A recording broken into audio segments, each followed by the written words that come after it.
Amateur Traveler is in its 20th year now, but can you imagine if I had people on the show who had never been to the destination, but had just read about it or seen a movie about it? That wouldn't make any sense at all, and you wouldn't listen. We all know how important it is to receive advice from people who know a destination to get the most authentic local experience. And a great option for experiencing this is Explore Worldwide and their authentic small group adventures, led by local tour leaders, perfect for solo travelers who want to meet like minded people with a desire for adventure. I'm often an independent traveler, but two of my last three trips were with small group tours because they organize everything and it's a lot easier. If you want to recreate the tour I did to Malta, they have a Malta and Gozo Discovery Tour. I'm intrigued by one of their tours called A Taste of Sicily. The company again is Explore Worldwide, and visit exploreworldwide.com to learn more. And thanks to Explore Worldwide for sponsoring this episode of Amateur Traveler. I got my bags packed, I'm on a roll. I'm heading out there and I'm ready to go. I'm looking real good in my passport photo. Amateur Traveler, episode 563. Today, the Amateur Traveler talks about beautiful white sand beaches, granite boulders, sea turtles, and giant tortoises, diving, and in general, tropical paradise as we go to the Seychelles in the Indian Ocean. Welcome to the Amateur Traveler. I'm your host, Chris Christensen. And now let's hear about the Seychelles. I'd like to welcome back to the show Jennifer Dombrowski, who's coming to us from luxadventuretraveler.com, and come back to the show. She's been on the show twice before by our count. This time she's come back to talk about the Seychelles. Jennifer, welcome back to the show. Thanks, Chris. It's good to be back. And I have to pause every time I go to say where we're going to talk about, because you were on last time talking about the Maldives, which are also a tropical island destination in the Indian Ocean. So this seems to be what you're specializing in for Amateur Traveler just recently. Not to mention the time we talked about your current hometown of Bordeaux. It's early in the morning here for me. You must excuse me. So why should someone go to the Seychelles? The Seychelles is a really interesting destination. And I think a lot of times people that do know about the Seychelles and sort of know where it is in the Indian Ocean tend to group it together with Maldives and Mauritius for the fact that all of these destinations are really known for stupendously gorgeous beaches. And that's absolutely true. But the Seychelles has a lot of unique things that I discovered on our trip and so much more beyond the beach. Well, let's talk about those. Like what? One of the coolest things that we discovered about the Seychelles is that outside of the Galapagos Islands, it is actually home to the largest giant tortoise population on the planet. The Galapagos is, of course, famous for having hundreds of thousands of the giant tortoises. And these are a different breed, slightly smaller than the Galapagos giant tortoise. But they come from an island in the Seychelles called the Aldabra Island. And there are estimated to be more than 100,000 of the giant Aldabra tortoises on Aldabra. Now, Aldabra Island itself is actually uninhabited, and they only allow 7 people per year to visit. Oh, my. Yes. And I was not one of those 7 people, I hate to tell you. Yeah, well, it's not likely that any of our listeners would make it into that group either. Wow. No, unfortunately, you have to be a scientist or an environmentalist. But there is another place in the Seychelles that you can go to, which I did have the privilege of visiting, called Frigate Island Private. And on Frigate Island, they have a population of over 4,000 giant Aldabra tortoises just roaming around freely, wild. They breed.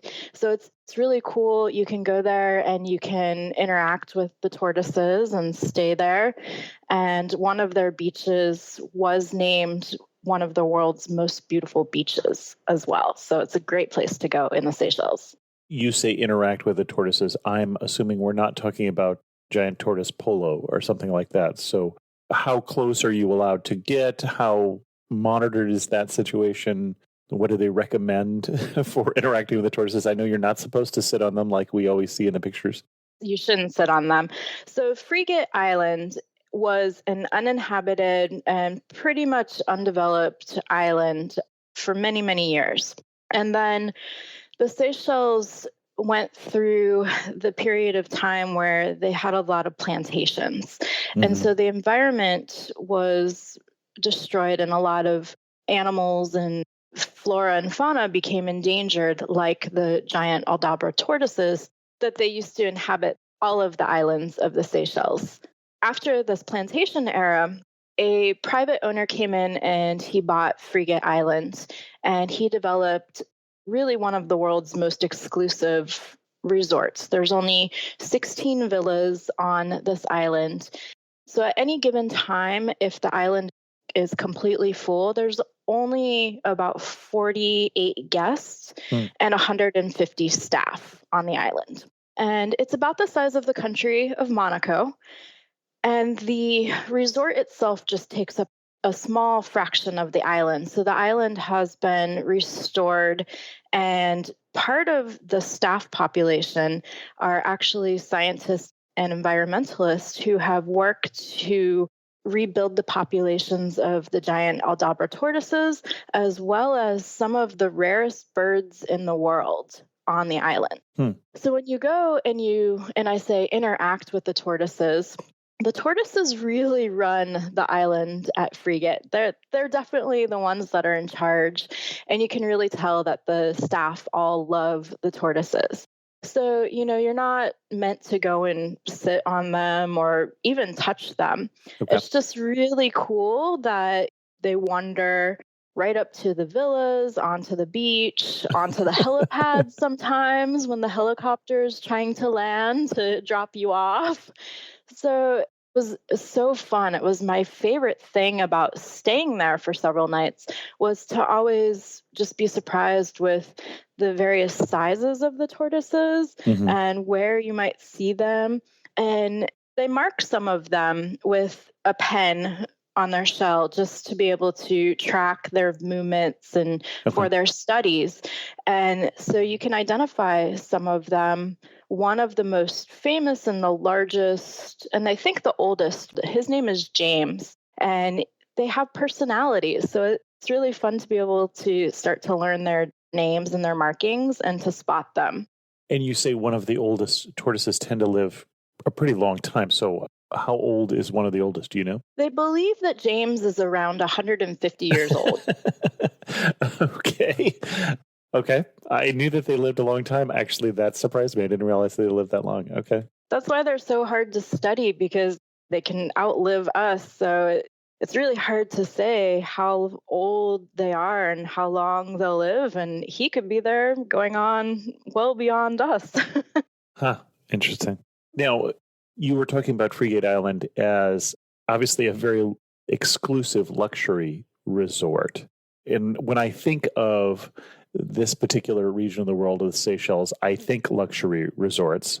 Are there other options? I know you are the Lux Adventure Traveler, so you are there for the luxury. Are there other options for people who are getting down to the Seychelles who can't afford necessarily to stay in a 16 villa island? There definitely are. And I think that's one of the greatest things about the Seychelles Mm-hmm. in comparison to like the Maldives that we've Right. talked about before. The main islands of the Seychelles, everyone arriving in the Seychelles, unless you're arriving on your own boat, you're going to come into the island of Mahi. And this is where the international airport is. It's one of the largest islands, and it's also the island where 2/3 of the population live. Mm-hmm. And on this island, there's a great mix of not only luxury hotels, and you can find everything from the Four Seasons to boutique luxury properties that really you can stay in a 5-star resort for less than $200 a night, which isn't bad That's when not we're bad. talking Yeah, about for a luxury. 5-star. Mm-hmm. Especially in a destination like this. Yeah. But if you're on an even bigger budget than that, there are a lot of guest houses Mm. in the Seychelles, and they're kind of like Airbnb, where you rent an entire house and they come in varying sizes. So if you're traveling with a family and you need a couple bedrooms, you can find ones that have two, three, four bedrooms. You can find ones that have one bedroom. They're scattered all throughout the island. So, depending on what you want, if you want to be closer to the capital city of Victoria so that you can have nightlife and easy access to restaurants and things like that, you can find them close to the city.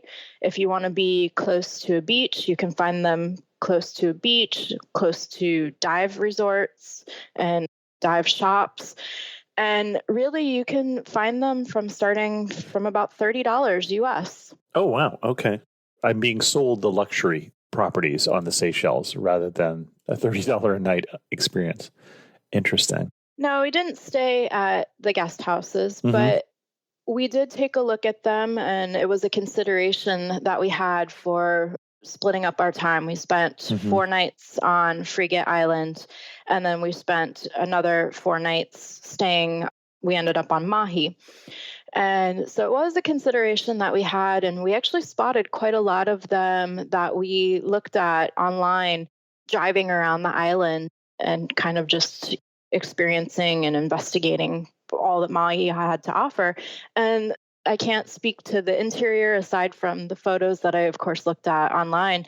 But from the outside, they're really nice looking. And I would definitely, if I were to go back, and I do want to go back to the Seychelles, it's something I would definitely consider doing for kind of a local experience. Okay.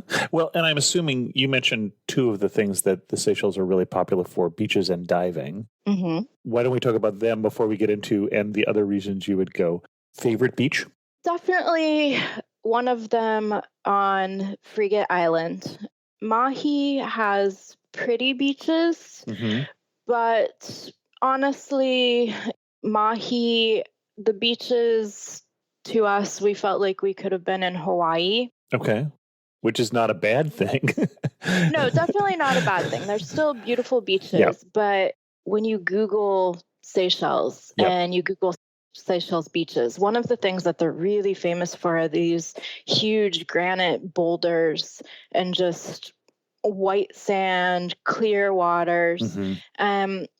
Mahi, I find that's a little bit more difficult to find there just because it is the main island that people arrive to. So it's not a crowded destination by any means, but you will find more people in Mahi. A lot of the resorts are situated on the beaches.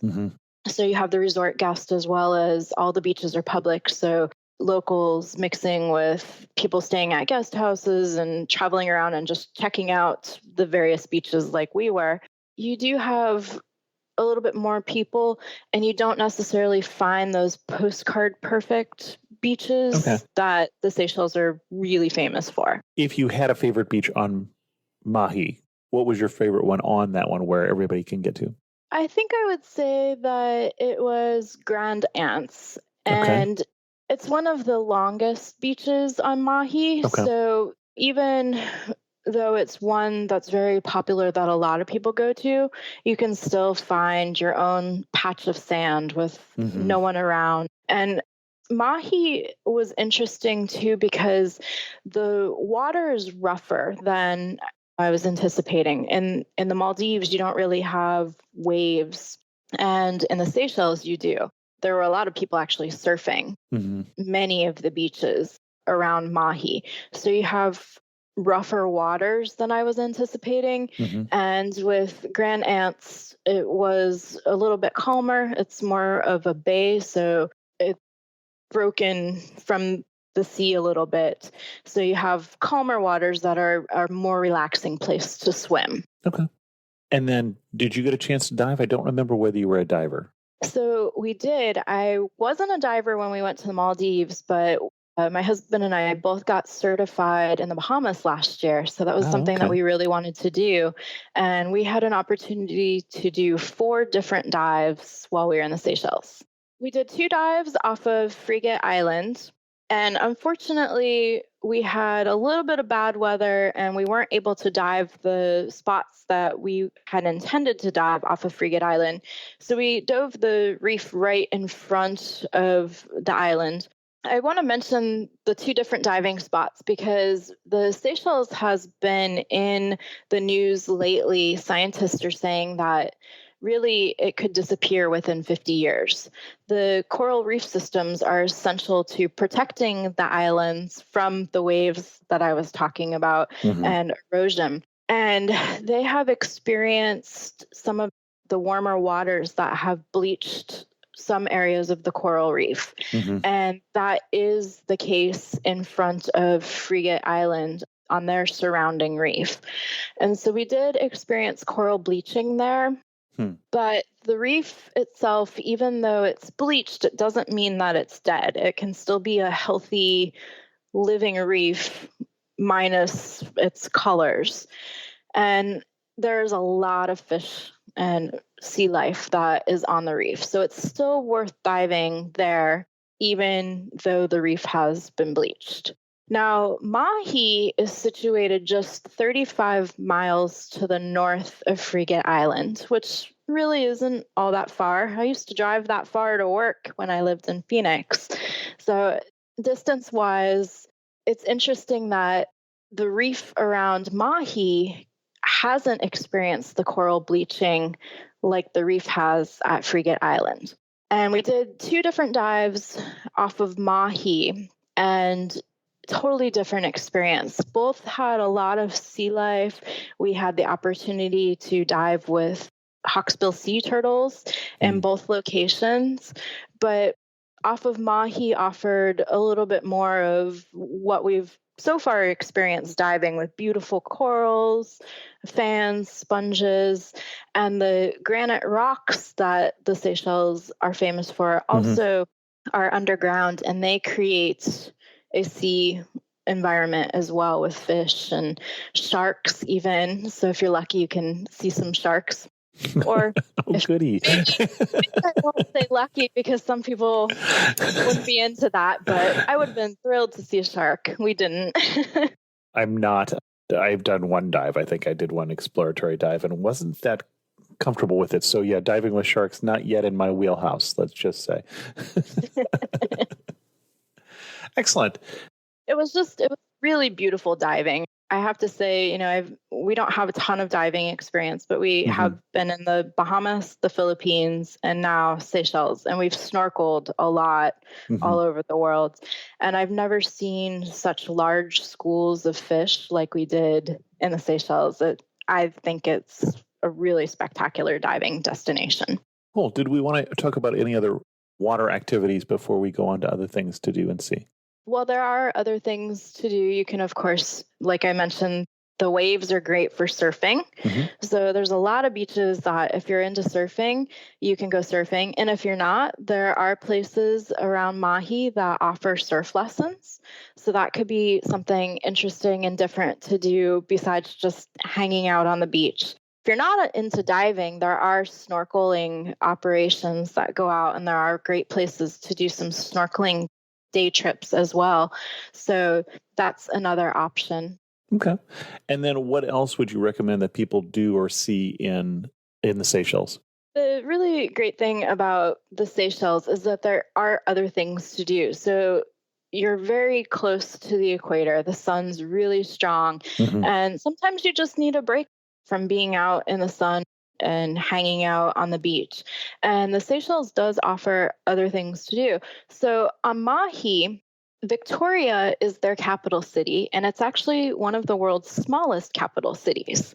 So it's really interesting. You can really kind of cover it in about 2 hours' time walking around, but there are several sites and things to do. The Seychelles was occupied by the British for a period of time. And so you can see British influence. Like they have a clock tower that is a replica of the Elizabeth Tower, otherwise known as Big Ben, as many people call it, even though Big Ben is actually the bell in the big tower. Bell, right? So there's a replica of the Elizabeth Tower. And what I liked about it is if you've watched the Chevy Chase movie Vacation, European Vacation, when they're in the car, there's a scene and Chevy Chase is saying, "Hey, look, kids, Big Ben." And they're going around a roundabout in London around the Elizabeth Tower. Now, if you've been to London, you know that there's actually not a roundabout that goes around the Elizabeth Tower. However, in Victoria, there is a roundabout that goes around the replica of the Elizabeth Tower. So it's a great little opportunity to do some fun videos of, European Vacation and mimicking that great line from a classic movie. They also have a fantastic market that is on every single day. And this is where all the locals go to get their produce and their fresh fish. And there are vendors not only selling the fresh produce and fish, but also ones that sell it cooked. So this is a great place to try local Shalloy cuisine, which is really fantastic. It has British, but also French Creole influences because it was first the French that discovered and inhabited the Seychelles. And so the food is spicy and flavorful and Creole, kind of what I think of, when I think of like New Orleans cuisine. So great fried fishes, curries, all sorts of really flavorful seafood dishes. The national dish is an octopus curry, and it's only served in season. So if you're a little bit adventurous, the octopus curry is really delicious to try. If you're not quite so adventurous, the fish curries are also really delicious to try. Okay. And I'm guessing it's not a great place for non-seafood lovers. No, you're an island. Are wandering on the island. You can get chicken. You can get non-seafood dishes if you're not a seafood lover. So it's not impossible, but it's going to be more limited to chicken. You can find French influenced cuisine because, of course, the French inhabited the island for a period of time and controlled it. So you do find things like burgers and more westernized cuisine that you can have as well if you're not into the seafood. And in terms of specific places to eat, did you have any favorites? Yes, we did. On Mahi, there is a little development that is a man-made island attached by a bridge to Mahi, and that's called Eden Island. And Eden Island is a great place that a lot of the local people go to, and there's a lot of restaurants and different shops and things that you can go to there. So there's a lot of great restaurants that are in Eden Island that are within walking distance of many of the hotels that are also there. So it's a really good place and an area to stay on Mahi for access to a lot of different things. All of the restaurants that we tried in Eden Island were ones that we would recommend. There wasn't anything that was amiss, and you always had local people that were coming and eating and drinking and hanging out there as well. Okay. Any particularly favorite spots for the food, the view, the whatever? Well, it's really small. So the great thing is that everything is a sea view from Eden Island. I mean, you can walk from one side to the other really in 5 minutes time. So all of the restaurants and marina areas face outward and have sea views. So they're all really good for that as well. Okay. Anything else that we want to talk about on Mahi in terms of the things you would recommend? Yes. So we were just talking about where to get a great view.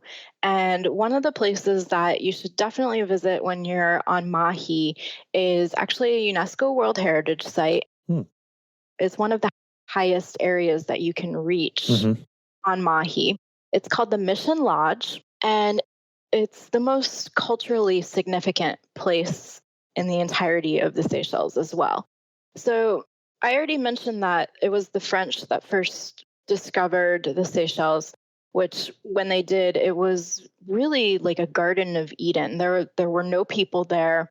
It was these islands that stretched up with these granite boulders, and no one was living there. And so the French settled there, and unfortunately, they did bring their slaves with them. So this was in the 1700s. And when they brought their slaves with them, they put them to work on plantations and things like that. And that's how the Chaloi people came to be in the Seychelles. So slavery lasted there for about 100 years or so. And then it was in 1835 that they decided to abolish slavery. And so what they did in this abolishment of the slavery is they built a town called Venstown, and it's now where the Mission Lodge is. And they opened a missionary society that helped to educate the children of slaves and teach them English so that they would have other opportunities to work and be educated and grow up to do something other than to be a plantation worker. Unfortunately, the school and the missionary only lasted about 40 years because it's really kind of cut off from the rest of the island and where the rest of the population was living. And they had a lack of funds. The French lost control of the Seychelles during the time. The British came along. So there was a lot of historical things that were happening that caused the missionary to shut down. But the ruins are still there. And Queen Elizabeth came and she made a viewpoint lodge next to the ruins over one of the most beautiful views looking out to the Seychelles. You can see many of the other islands dotting the horizon on a clear day. And this is, again, a UNESCO World Heritage Site, and just really culturally significant to come and learn about the history of how the Seychelles came to be and how important the slaves were to building what they have today, really. Interesting. Any other sites we want to talk about, or do we need to start wrapping this up? There's so many more sites I could talk about, but I know we're getting low on time. So just a couple other things that you could do in the Seychelles. There are tea plantations. So you can do hiking on Maui up to another viewpoint called the Tea Tavern, where you can also enjoy some of the local tea that's made with lemongrass and vanilla and cinnamon and some of the other herbs that grow naturally. You can also take ferries over to some of the other islands, and they're not very expensive. They cost about $50 each way to take the ferry. And you can go to some of the other main islands like Praslin. And what Praslin is famous for is the Vallée de Mai National Park and some endemic plants that only grow on Praslin are located there. So you can see those, some more rare birds and animals, and of course, beautiful beaches. You can also take a ferry to another island called La Dique. La Dique was this year voted as the most beautiful beach in the world. So it is the place where you can go and get those postcard views and pictures of beaches that you really see when you Google the Seychelles.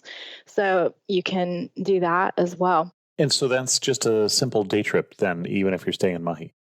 You can take a day trip. You can go in the morning ferry, leaving as early as 7 o'clock, and then you can come back in the afternoon or in the early evening. So you can do it as a day trip.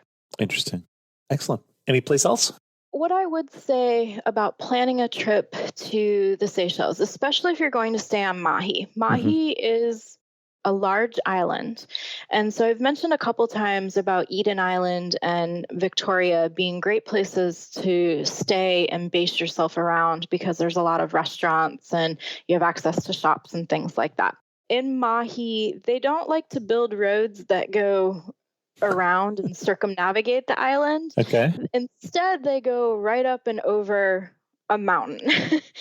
And the roads they leave a bit to be desired in certain areas. I will say that if you stay on the backside of the island, which would be away from Victoria and Eden Island, you're going to want to select place that has multiple restaurants, or you're going to want to make sure if you do a self-catering apartment or villa, like we talked about, that you do stock up, because I would not recommend that it's safe to drive up and over the mountain at nighttime. Okay. There's not street lights. So the island, don't get me wrong, when I say safe, what I mean is there's not street lights and the roads are very windy and narrow. You are driving through a jungle.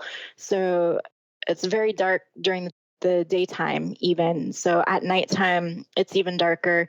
And we came back just after sunset and witnessed an accident. So that is something that you do want to take into consideration when selecting where you stay. Well, and it looks like if you were on the far side of the island from Victoria, you're, as the crow flies, only maybe 4 miles.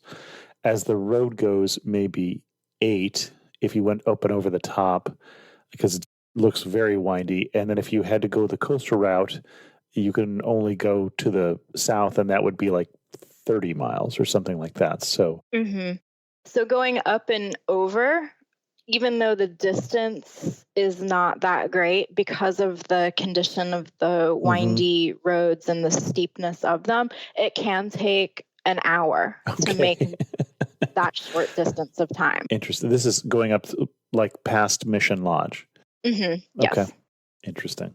Excellent. Well, as we go to wrap this up and summarize, I think you have probably told us already, but the prettiest spot in the Seychelles.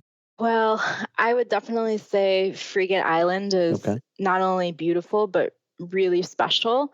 And even though it is something that's a high-end luxury item or place to visit, I think it's something that is one of those places that's worth saving up for and having a once-in-a-lifetime trip to. Okay. And if we want to go twice in a lifetime and can't afford to stay at Frigate Island, where would the prettiest spot be? I would say Grand Anse is really beautiful. Okay. You are away from the city life and the traffic of Victoria. Beautiful beach, but again, select a resort that has a lot that you can dine and not get bored, or make sure you stock up at the grocery stores and don't drive at night. Okay. The most memorable person you met, local? There were quite a few, actually. The Chiloy people are really friendly people, and they love to talk about their island. And you can get them talking about anything from the environment to diving to politics. So really, every encounter that we had with local people was memorable and really just made our time in the Seychelles. But one of the people that you wish everybody could meet? I think her name was Gretel. She's been born in the Seychelles at one point in time, as I think all of us probably do at some point. We say, we're going to leave the Seychelles. And when it came down to it, after she finished college, she decided not to leave the Seychelles after all. And so now she has some kids herself, and just hearing her talk about her favorite spots in the Seychelles and the things that she likes and enjoys and why she ultimately didn't leave was really interesting. How did you run into Gretel? Actually, Gretel works for Seychelles Tourism. Okay. So, which seems like a good job given what you just said. Okay. Exactly. She's a great advocate for the Seychelles. So we had a lunch with her and really kind of picked her brain about secret beaches that we should visit on Mahi and, different things that maybe necessarily they don't tell the tourists. And one thing that makes you laugh and say only in the Seychelles? The bugs. Okay. The size of the bugs? The size, and you're in the equator here, so. Exactly. You're in a tropical jungle. So they actually have a bug, a millipede, that is one of the largest great. types of millipedes in the world. And it's completely harmless, but it is an endangered species. Okay. So you can't kill them, because once you learn that they're endangered and they get inside, and, so anytime that you check into a hotel or any place, that people will tell you about these millipedes, and then they'll tell you, but they're endangered. So you can't kill them. And you have to laugh, because there's this giant millipede that's like the size of your hand, and they come out at night, and you're like, okay, I can't kill it because it's an endangered species. So you try to like scoop it up and toss it outside, and it'll be back. It's only the Seychelles. Excellent. And finally, if you had to summarize the Seychelles in 3 words, what 3 words would you use? Not the Maldives. Okay. And you mean that in a couple different ways. I do. I love the Maldives too, but I had in my mind that it was a twin of the Maldives, and the 2 island nations that are really located so close to each other couldn't be more different. So they're both special and beautiful in their own unique ways, and both really need to be seen. One of the things that looks really different between the 2 is, as I recall from your pictures from the Maldives, we were talking about predominantly coral atolls, and so very flat, low islands, much more in danger from rising ocean levels and things like that. Where here we're talking about granite outcroppings and mountains to drive over and things like that. So just physically, they look like they would be very different. Exactly. The Maldives, the high point is like 7 meters. Yeah. So they're extremely flat, and really they're sandbars that move, where these are mountains. It actually looks a lot like some Caribbean destinations. Your pictures reminded me so much of Virgin Gorda, my favorite beach in the world, the baths with the great big granite boulders and things like that. It looked very, very similar to what you were showing. I think the color of the sand would be a little different, but still a very gorgeous destination. Yeah, very much like the Caribbean, in that case, the British Virgin Islands. Yeah, exactly. Mountainous, just totally different look. So, well, and then the people culturally would be quite different.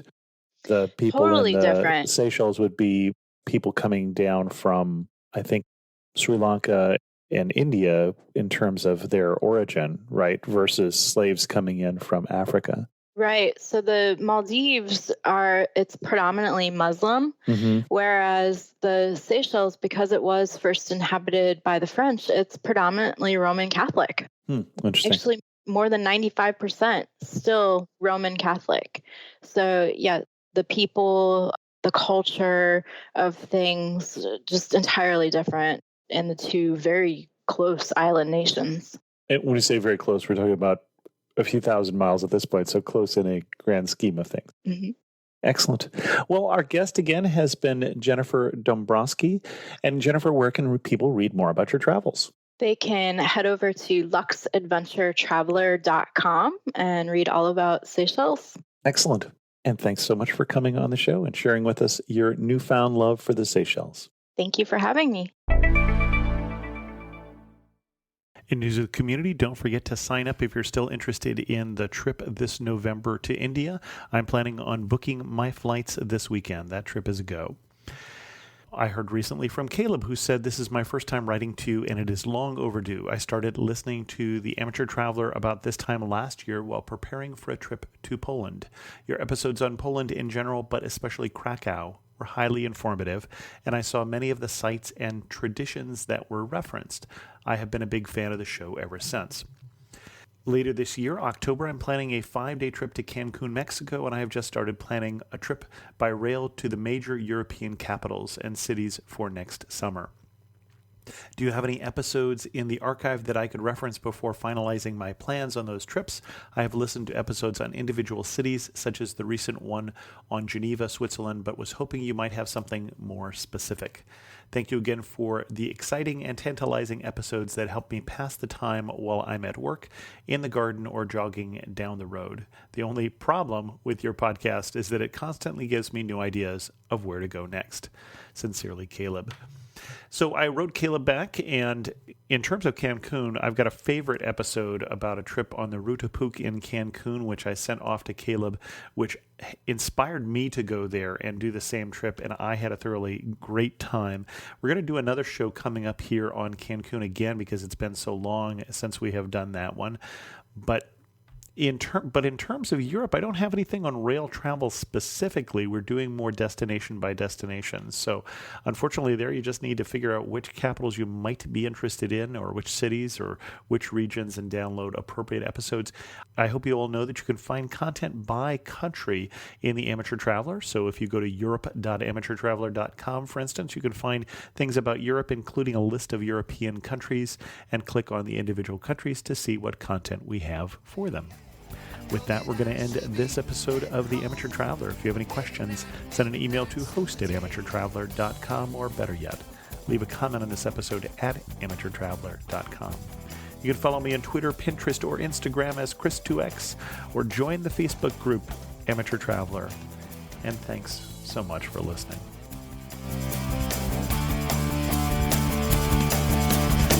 I got to see one more cathedral. I got to sit in one more cafe.